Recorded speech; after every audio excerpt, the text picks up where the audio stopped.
Aquela tarde mudaria o destino de um reino inteiro. Mas naquele momento, enquanto a luz outonal filtrava pelas vidraças do palácio Valdecourt e dourava o mármore branco do salão principal, ninguém, nem mesmo os 42 presentes em seus trajes de fortunas inteiras, imaginava que a mulher mais importante daquele dia havia entrado pela porta usando sandálias gastas nas solas. O salão dos lordes respirava opulência como um ser vivo. Lustres de cristal de Murano derramavam luz sobre tapeçarias flamencas do século XVI e o ar carregava o perfume mesclado de água de colônia cara e ambição ainda mais cara. 42 cadeiras de carvalho entalhado aguardavam seus ocupantes em fileiras simétricas, cada uma identificada por uma plaqueta de latão com nome e título. A cadeira central da primeira fila a maior, com o brasão real de Valdecourt entalhado profundamente no espaldar de veludo escarlate, permanecia vazia. Ninguém havia ousado tocá-la. Foi nesse ambiente que Adais Okafor, 34 anos, cruzou a porta dupla de carvalho com passos firmes e tranquilos. O murmúrio foi imediato e cruel. Ela vestia um vestido de algodão simples, de cor ocre desbotada pelo sol e pelas lavagens, com o dobrado ligeiramente desfiado na barra. As sandálias de couro eram tão antigas que as solas haviam moldado o contorno de seus pés como uma segunda pele. Carregava uma pequena bolsa de palha trançada, o tipo vendido em mercados de rua por 3 moedas de cobre, e o cabelo estava preso num coque simples, sem enfeites, sem joias, sem qualquer concessão ao protocolo que exigia penteados elaborados para audiências no palácio. Seus olhos escuros, porém, varreram o ambiente com uma calma que ninguém ali soube interpretar corretamente. Tomaram-na por resignação. Era soberania. Lady Constance Harford Vale, 62 anos, sobrinha do rei Edmond III pelo ramo materno, foi a primeira a reagir. Ela apertou o colar de pérolas do pescoço com os dedos enluvados e inclinou-se para o conde Albrecht Meisenheimer, 51 anos, que ocupava a cadeira ao lado.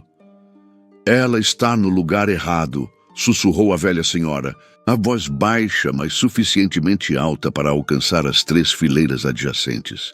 "Alguém deveria avisá-la antes que faça um papel lamentável." O conde Albrecht balançou a cabeça com um sorriso condescendente, roçando os punhos dourados do casaco de brocado azul marinho. "A culpa é da equipe de portaria. Deveriam ter triado melhor na entrada." Do outro lado do salão, dos jovens advogados de um escritório de Bruxelas trocaram olhares oblíquos e voltaram aos celulares, rapidamente. Uma duquesa de meia-idade cobriu a boca com o leque. Um general de cabelos brancos fingiu não ter visto. Ninguém disse nada diretamente a Adaese. Esse era o privilégio dos que detinham poder. Podiam destruir sem sujar as mãos. O duque Reginald Hartwell, 58 anos, era o homem mais poderoso daquele salão, e ele sabia disso com uma certeza que havia calcificado em arrogância ao longo de 3 décadas. Alto, de ombros largos, cabelos prateados perfeitamente penteados para trás com brilhantina sutil, ele usava um paletó de lã italiana na cor azul prussiano, com o brasão da família Hartwell bordado no bolso esquerdo em fio de ouro. Seu anel de sinete ouro maciço com rubi central, herança de 4 gerações, cintilava sempre que ele gesticulava, e ele gesticulava com a frequência calculada de quem sabe que os gestos comunicam tanto quanto as palavras. Reginald havia chegado ao Palácio Valdecourt naquela tarde com a confiança tranquila de quem já conhece o resultado antes de começar o jogo. Seus 3 advogados, os melhores de Valdecourt, cobrados em moedas de ouro por hora, haviam passado os últimos 6 meses decifrando cada cláusula do testamento do rei Edmond III. A conclusão era inequívoca, segundo eles. Na ausência de herdeiro direto reconhecido, o Conselho de Lordes assumiria a tutela temporária dos domínios reais. E como ex-presidente do Conselho e membro mais antigo de linhagem nobre, Reginald Hartwell seria o candidato natural à regência. Ele havia jantado com 5 ministros na semana anterior para anunciar, disfarçado de especulação, o que todos deveriam esperar. Havia mandado renovar o brasão da família em mais 2 propriedades. Havia, inclusive, encomendado discretamente um retrato seu em traje de cerimonial. O que o Duque Reginald Hartwell não sabia, o que nenhuma das 42 pessoas naquele salão sabia, exceto uma, era que o jogo havia terminado 34 anos antes mesmo de começar. Quando seus olhos encontraram a Daisy cruzando a porta, o Duque franziu o senho com a velocidade de quem reconhece uma intrusão territorial. Levantou-se, parcialmente, e disse em voz que ressoou pelo salão inteiro com a clareza de quem nunca precisou repetir uma ordem. Quem deixou essa mulher entrar? As servas ficam na ala de trás. A Daisy não respondeu. Caminhou devagar e direta até a cadeira central da primeira fila. Sentou-se com a postura de quem pertence exatamente àquele lugar. Costas eretas, mãos sobre os joelhos, olhos à frente como se o brasão real entalhado no espaldar atrás dela fosse apenas mais um detalhe do mobiliário que ela conhecia de memória. O silêncio que se seguiu foi diferente do anterior. Mais tenso, mais vivo. O notário real, Sir Edmund Bryce, 70 anos, observou a cena da mesa ao fundo e sentiu o estômago contrair. Ele conhecia o conteúdo da pasta de couro vermelho à sua frente, conhecia cada palavra, cada cláusula, cada assinatura, e conhecia, mais que qualquer pessoa naquele salão, o que estava prestes a acontecer. Abriu a pasta com mãos levemente trêmulas e anunciou, com voz que tentava soar neutra e não conseguia completamente: solicito que todos tomem seus assentos. A leitura do testamento de Sua Majestade, o rei Edmund III, vai começar. Reginald Hartwell não se sentou imediatamente. Ficou de pé por mais alguns segundos, olhando para a Daisy com a expressão de quem avalia um problema menor antes de eliminá-lo. Havia algo no jeito que ela simplesmente permanecia sentada, imóvel, indiferente ao burburinho, os olhos escuros fixos em nenhum ponto específico, como quem aguarda o início de algo que já terminou, que o irritava de um modo que ele não conseguia nomear com exatidão. Decidiu resolver antes que a leitura começasse. Caminhou até a primeira fila com passos deliberados, o salto dos sapatos italianos ecoando no mármore como uma declaração de intenção. Parou a menos de 1 metro de Daisy de pé, usando toda a vantagem de altura que tinha sobre ela sentada. Era teatro puro, e ele o executava com a fluência de décadas de prática. Levante-se desse assento, disse, a voz suficientemente alta para garantir a audiência completa. Você não passa de uma serva que entrou pelo lado errado. Esse lugar é reservado ao herdeiro legítimo de sangue real. E claramente ele fez uma pausa deliberada, os olhos percorrendo o vestido desbotado, a bolsa de palha, as sandálias gastas. Claramente não é você. Alguns riram. Lady Constance cobriu a boca com a luva de cetim. O conde Albrecht balançou a cabeça com um sorriso de aprovação velado. 2 advogados jovens, que haviam voltado ao celular momentos antes, baixaram os aparelhos com expressões de diversão mal disfarçada. A Daisy olhou para Reginald, não com raiva, não com vergonha, com a atenção calma e completa de quem estuda um fenômeno interessante. Durante 3 segundos inteiros, uma eternidade naquele ambiente, ela não disse nada, apenas o observou, como se estivesse memorizando cada detalhe para uma história que contaria depois. Então disse, a voz baixa e perfeitamente uniforme: eu sei. Apenas isso. 2 sons, 4 letras. Reginald esperava qualquer coisa menos aquilo.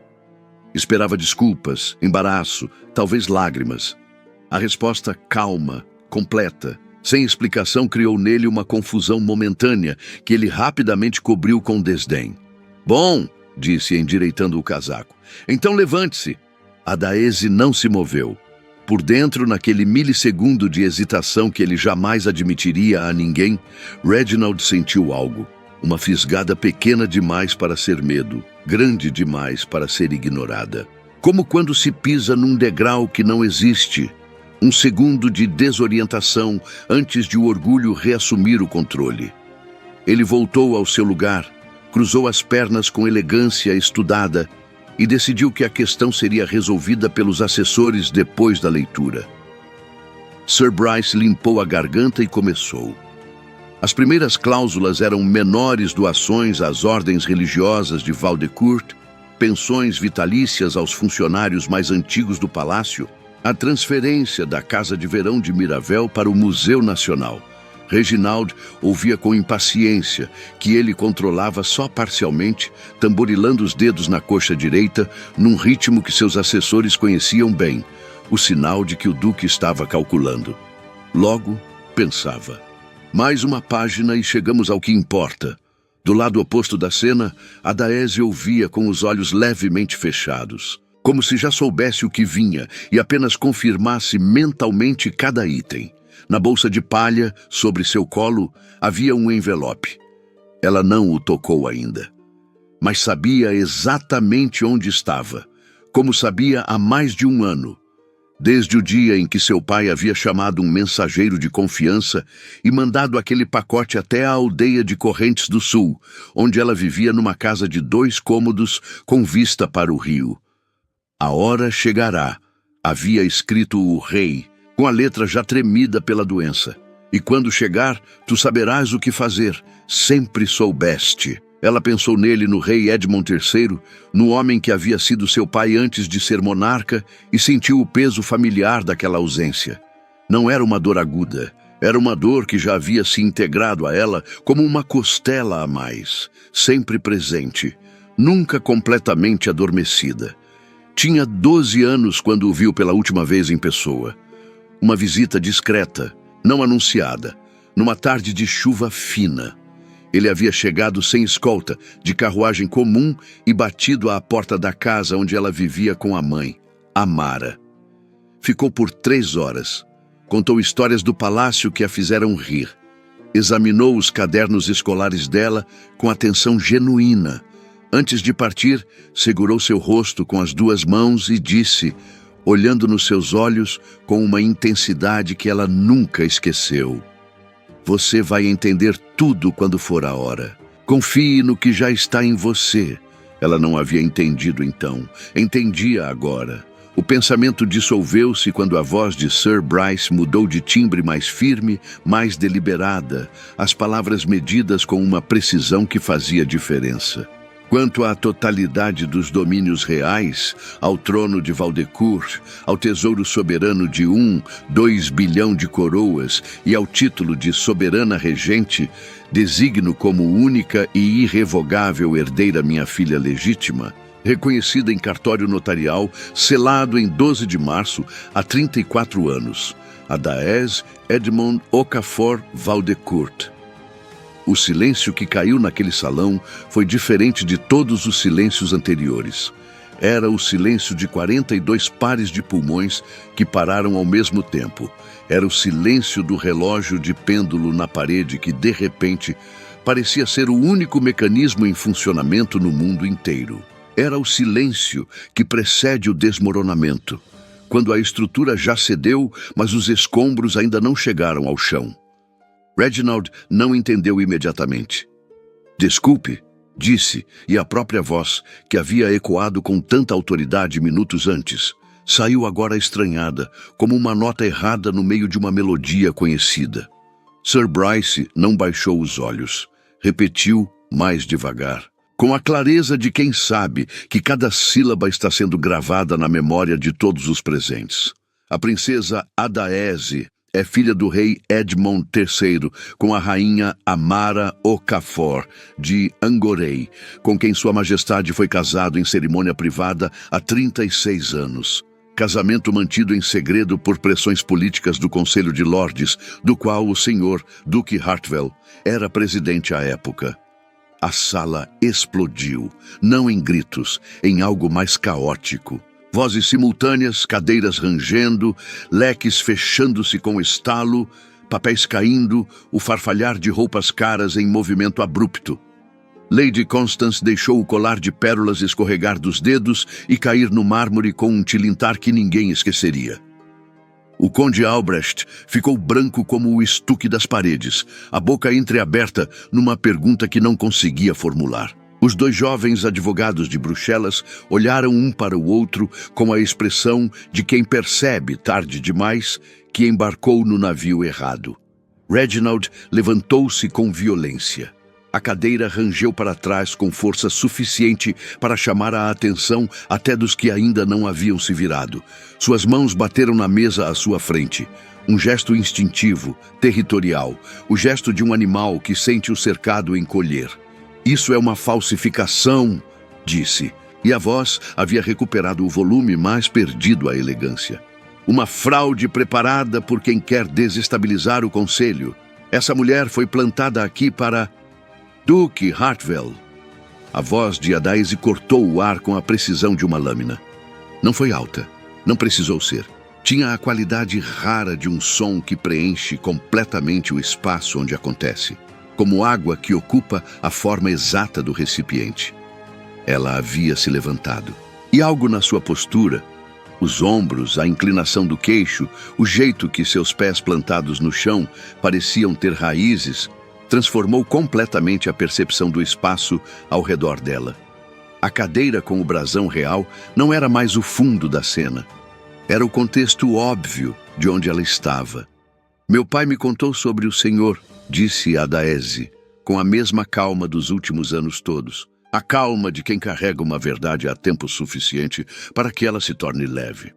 "Disse que o senhor suprimiria minha existência se pudesse. Por isso, ele tomou precauções." Ela abriu a pequena bolsa de palha. Os olhos de pelo menos 20 pessoas seguiram o gesto com atenção que nunca haviam dado a uma bolsa de palha antes na vida. E retirou um envelope lacrado com o selo real em cera dourada, tão vermelho quanto o couro da pasta de Sir Bryce, tão inegável quanto o brasão entalhado na cadeira atrás dela. "Meu nascimento está registrado em 3 países diferentes, com testemunhas em 2 continentes. Os documentos originais estão depositados no Arquivo Real de Angorei, no Vaticano, e no Tribunal Internacional de Haia." Uma pausa. "Esta é a carta que meu pai escreveu para ser lida neste exato momento." Sir Edmund Bryce recebeu o envelope com mãos que tremiam de um modo que ele não tentou disfarçar. Tinha 70 anos. Havia servido 3 monarcas, testemunhado coroações, funerais de Estado, tratados de paz e declarações de guerra. Nenhum desses momentos havia feito suas mãos tremerem assim, porque nenhum deles havia chegado carregando a magnitude silenciosa daquele envelope de papel creme, lacrado com a cera vermelha e o sinete do rei Edmund III. Abriu-o com cuidado ritual, desdobrou as 3 folhas de papel de algodão e começou a ler. O rei Edmund escrevia com a letra irregular dos últimos meses de vida. A doença havia roubado a firmeza dos traços, deixando um caminho trêmulo de tinta preta sobre o papel creme. Mas cada palavra chegava com uma clareza que dispensava interpretação. Ele descrevia Amara Okafor, a mulher de Angorei, que havia amado antes de ser inteiramente rei, quando ainda havia nele algo que antecedia a coroa. Descrevia a cerimônia privada numa aldeia da Costa Sul, com 7 testemunhas que assinaram em 3 línguas. Descrevia o nascimento de Adaese numa manhã de março, a criança mais silenciosa e mais presente que já vi, como se já soubesse tudo e apenas esperasse o momento certo para revelar. E descrevia a decisão. Deixei minha filha crescer longe do palácio não por fraqueza, lia Sir Bryce, a voz ganhando uma ressonância que não era mais a voz neutra de um notário, mas porque ela própria escolheu a vida sobre o título. Aos 16 anos, quando finalmente lhe disse quem eu era, ela me pediu para continuar sendo apenas sua filha, não a filha de um rei. Respeitei essa escolha com o único amor verdadeiro que um pai pode oferecer, o de não transformar um filho em instrumento de sua própria história. Reginald Hartwell ouviu aquelas palavras com as mãos apoiadas na borda da mesa, os nós dos dedos esbranquiçando gradualmente sob a pressão. Por dentro, algo que havia passado os últimos 30 anos sendo chamado de certeza começava a desmoronar. Não com estrépito, como castelo de cartas tombando, mas com a lentidão insidiosa do gelo que racha sob um peso que foi crescendo em silêncio. Impossível, repetia o pensamento, um loop desesperado. Impossível, impossível. Mas a cera vermelha do envelope estava ali, a letra do rei estava ali, o rosto de Adaese estava ali, e aqueles olhos que ele havia chamado de resignados, de servis, de invisíveis, estavam ali também. E agora ele via neles algo que reconheceu com uma náusea fria. Eram os olhos do rei Edmund. A mesma quietude, a mesma profundidade, a mesma recusa absoluta em precisar provar nada. Os dois advogados de Reginald, sentados à sua esquerda, haviam parado de sussurrar. Um deles segurava um celular a meio caminho de ligar para alguém, sem conseguir decidir para quem. O outro havia aberto e fechado a pasta de couro 4 vezes nos últimos 2 minutos. As testemunhas naquele salão processavam em velocidades diferentes. Lady Constance Harford Vale recolheu o colar de pérolas do chão com movimentos mecânicos, incapaz de decidir se devia pedir desculpas agora ou esperar. Sua mente, treinada em décadas de protocolo de corte, sabia que havia uma ordem certa para cada coisa, mas nunca havia encontrado protocolo para isso. Para o momento em que a mulher a quem você pediu que saísse de uma cadeira era, na verdade, a dona do salão inteiro. O conde Albrecht Meisenheimer havia recuado fisicamente na cadeira, como se alguns centímetros de distância pudessem separá-lo das palavras que havia dito. Alguém deveria avisá-la. O pensamento voltou a ele com a acidez de algo ingerido errado. Ele havia dito aquilo 10 minutos atrás, com um sorriso. Nos fundos do salão, 2 funcionários do palácio, um lacaio de libré azul e uma moça que havia servido água às mesas antes da leitura começar, trocaram um olhar que continha volumes. O lacaio, chamado Tomás, havia trabalhado no palácio Valdecourt por 12 anos. Havia servido o rei Edmond em silêncio, como se serve um homem que carrega um peso visível, mas indizível. Agora entendia o peso e sentiu, pela primeira vez em 12 anos de serviço, algo que se aproximava do alívio. Reginald fez uma última tentativa. Endireitou o casaco, respirou fundo e convocou o tom que havia usado em 1000 negociações difíceis. O tom frio e racional do homem que separa a emoção de estratégia. Documentos podem ser falsificados, disse, olhando para Sir Bryce e deliberadamente ignorando Adaese. Testemunhas podem ser compradas. O Conselho de Lordes vai exigir uma verificação independente antes de... O Conselho de Lordes, disse uma voz nova. Todos se viraram. Na porta lateral do salão, a porta que conectava o Salão dos Lordes ao corredor privado do palácio, havia um homem que ninguém havia esperado ver naquele dia. Sir Alaric Pemberton, 65 anos, chanceler do Arquivo Real de Valdecourt, de barba branca aparada e uniforme verde escuro, com condecorações em 3 fileiras. Ele carregava uma pasta idêntica à de Sir Bryce. Couro vermelho, fechos de latão e a expressão de alguém que esperou muito tempo por este momento específico. O Conselho de Lordes, repetiu Sir Alaric, caminhando até a mesa, foi notificado desta leitura há 48 horas, conforme protocolo.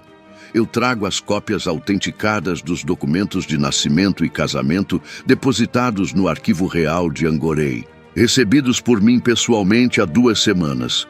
Colocou a pasta sobre a mesa com um som seco e definitivo. A verificação já foi feita, Duque Hartwell. O arquivo concluiu sua análise há 11 dias. O estômago de Reginald afundou. Sir Alaric abriu a pasta com a precisão de quem executa um procedimento familiar. Retirou uma série de documentos, cada um dentro de um envelope transparente de preservação, cada um carimbado com o selo tridimensional do Arquivo Real, e os distribuiu pela mesa como cartas de um baralho que havia sido preparado com décadas de antecedência. Certidão de casamento. Certidão de nascimento. Declaração notarial das 7 testemunhas originais, 3 das quais ainda vivas e que haviam confirmado seus depoimentos por escrito e em vídeo.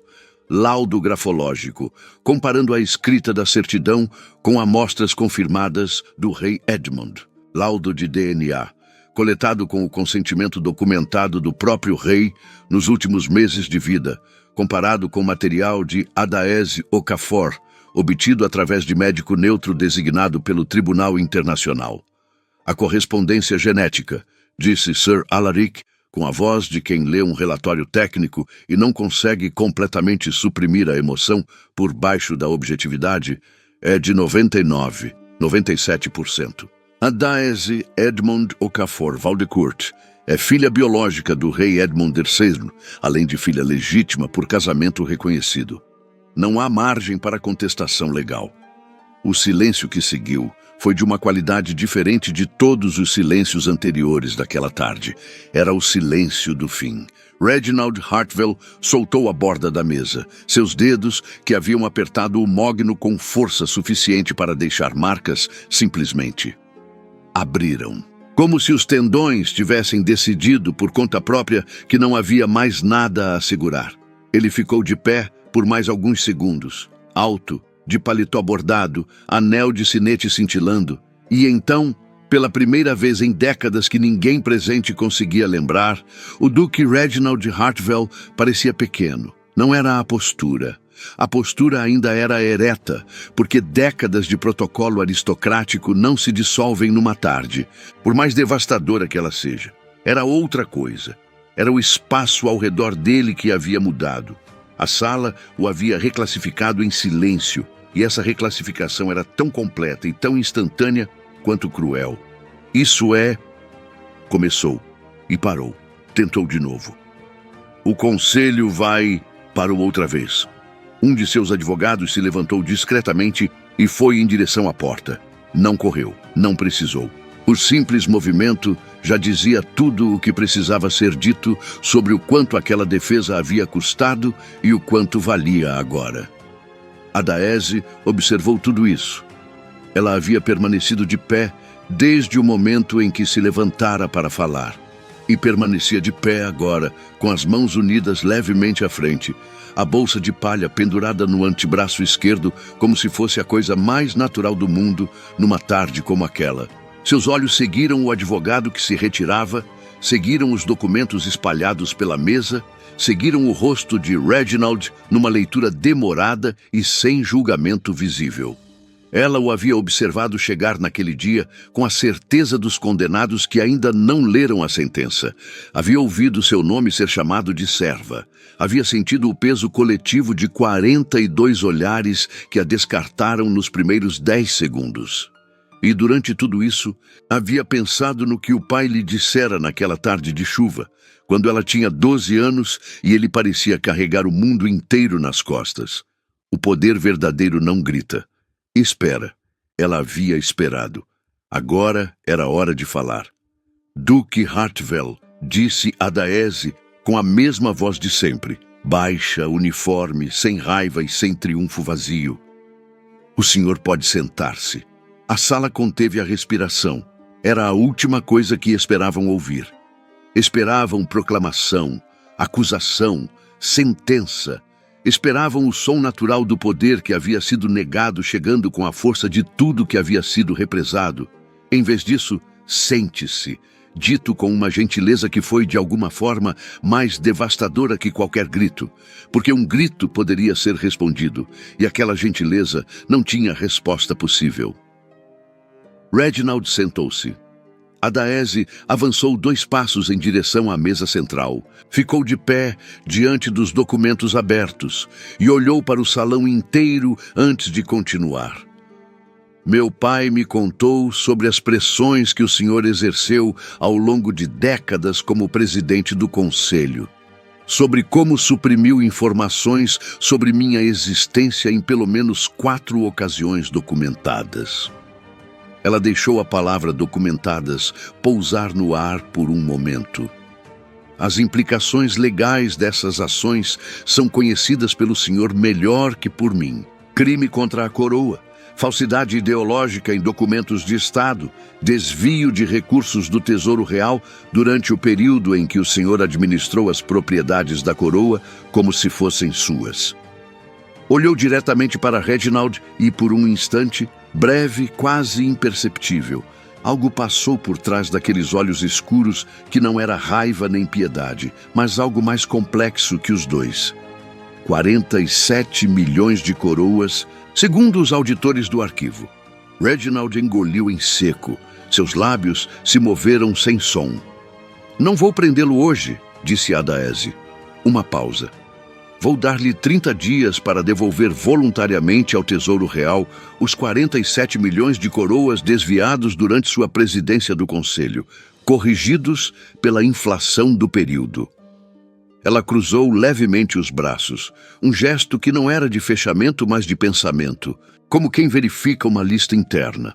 Se fizer isso, e se usar seus territórios do norte para financiar a construção de escolas nas aldeias que empobreceram sob sua administração, o processo criminal será suspenso. O senhor manterá o título, as propriedades familiares originais e a posição no conselho, numa cadeira sem poder executivo. Outro silêncio. Se não fizer, completou Adaese, com a mesma leveza de quem encerra uma observação sobre o tempo, os advogados do arquivo saberão o que fazer e serão mais rápidos que os seus. Reginald Hartwell, o homem que havia governado os territórios do norte por 2 décadas, que havia chegado àquele salão com um retrato encomendado e um discurso de vitória preparado, que havia olhado para aquela mulher de vestido desbotado e dito as servas ficam na ala de trás, abriu a boca. Fechou. Assentiu, uma vez, lenta, com os olhos que pela primeira vez em décadas estavam úmidos. Lady Constance pediu para falar antes que o salão começasse a se dispersar. Havia algo no jeito que a velha senhora se levantou devagar, com a mão no espaldar da cadeira para se apoiar, sem o colar de pérolas que havia sido recolhido, mas esquecido dentro de uma luva, que comunicava mais que qualquer protocolo de corte. Era o movimento de alguém que decidiu, à custa de toda a formação que havia recebido, fazer uma coisa simples. Adaese concordou com um gesto. Sua Alteza, disse Lady Constance, e a voz saiu partida de um modo que ela não tentou corrigir. Eu pedi que a retirassem daquela cadeira. Pedi isso com um sorriso. Uma pausa. Peço perdão. O salão esperava. Adaese inclinou a cabeça levemente, o gesto exato de dignidade sem condescendência. Lady Constance, a cadeira nunca foi minha prisão, nem minha coroa. Aprendi com minha mãe que carregamos nossa realeza por dentro. Olhou para a velha senhora com algo que se aproximava de calor genuíno. Mas agradeço as palavras e aceito. Lady Constance assentiu e sentou-se. E o conde Albrecht, que havia observado tudo aquilo com o rosto gradualmente passando de branco para um vermelho difuso de vergonha tardia, não pediu para falar. Mas também não voltou ao celular. Ficou em silêncio, mãos unidas, olhando para o chão de mármore como quem conta as pedras. Sir Alaric encerrou formalmente a sessão. Os documentos foram recolhidos. As cadeiras começaram a esvaziar. Adaese permaneceu de pé junto à mesa até que a maioria havia saído. Então foi até a janela maior do salão, aquela que dava para o jardim sul do palácio, com suas fileiras de ciprestes e o espelho d'água que refletia o céu de outubro, e ficou alguns momentos em silêncio. Ninguém a interrompeu. Tomás, o lacaio de 12 anos de serviço, fez um gesto discreto para que o restante da equipe aguardasse na antecâmara. Ela olhou para o jardim e pensou na casa de 2 cômodos com vista para o rio. Pensou nas manhãs de trabalho antes do sol esquentar e nas noites de estudo sob lamparina. Pensou na mãe, Amara, que havia envelhecido com uma dignidade silenciosa que nenhum título poderia ter comprado, e que havia morrido sem ver aquele dia, mas que, Adaese tinha certeza, havia sabido que ele viria. Carregamos nossa realeza por dentro, havia dito Amara, num fim de tarde qualquer, enquanto punha a mesa para o jantar. Isso ninguém tira de nenhum de nós. Nem os que têm palácios, nem os que têm exércitos, nem os que têm a lei. Essa parte é nossa. A Daese apoiou levemente a mão no vidro frio da janela. 6 meses depois, o Palácio Valdecourt havia se transformado de modos que nenhum dos lordes e duquesas presentes na leitura do testamento havia antecipado, e que todos, sem exceção, reconheceram como inevitáveis quando aconteceram. O protocolo que proibia cidadãos comuns de entrar no Jardim Real às sextas-feiras foi abolido. Em seu lugar, um mercado público, aberto ao amanhecer, onde os produtores das aldeias vizinhas vendiam diretamente, sem intermediários. A primeira sexta-feira de funcionamento, a Daese chegou antes de todos. Comprou pão de uma padeira de cabelos brancos que nunca havia entrado no jardim do palácio e ficou conversando com ela por 40 minutos, enquanto outras barracas se montavam ao redor. O duque Reginald havia devolvido os 47 milhões antes do prazo. Não no 30º dia, mas no 18º. E havia aparecido pessoalmente, sem assessores e sem advogados, nas 3 primeiras obras das escolas nos territórios do norte, carregando um capacete laranja que ficava ligeiramente grande na cabeça, conversando com os pedreiros em cujos nomes nunca havia se interessado antes. Os aldeões o observavam com a desconfiança natural de quem havia sido esquecido por décadas. Mas observavam, e ele voltava toda semana. A Daese chegava às reuniões do conselho usando roupas simples, trocando o traje cerimonial, apenas para as audiências formais que o protocolo exigia. Numa das primeiras reuniões, um ministro novo havia sugerido, com a cautela de quem não tem certeza se o comentário será bem recebido, que talvez a soberana considerasse adotar uma indumentária mais condizente com o cargo para transmitir autoridade. Ela o havia olhado com uma paciência que continha, nas camadas mais fundas, o eco de todas as vezes que havia sido invisível por não corresponder a uma expectativa de aparência. Uma rainha que esquece como é caminhar entre o povo, disse com a voz baixa de sempre. Deixa de ser rainha e vira estátua. E estátuas, acrescentou com um traço de humor discreto que o ministro demoraria dias para entender completamente, não governam, apenas decoram. O ministro não voltou ao assunto. O reino, pela primeira vez em gerações, tinha uma soberana que conhecia o nome da costureira, que remendava as bandeiras do palácio, o salário do guarda que trabalhava no turno da madrugada e o preço do pão de milho nas aldeias do sul. Tomás, o lacaio de 12 anos de serviço, seria promovido a administrador da Casa Real 4 meses depois. Na tarde em que recebeu a nomeação, ficou alguns minutos no corredor, olhando para o papel com o sinete vermelho, antes de conseguir dobrar e guardar no bolso. Havia coisas que ele precisaria contar à esposa quando chegasse em casa. Havia coisas para as quais não havia palavras ainda, mas que a noite daria.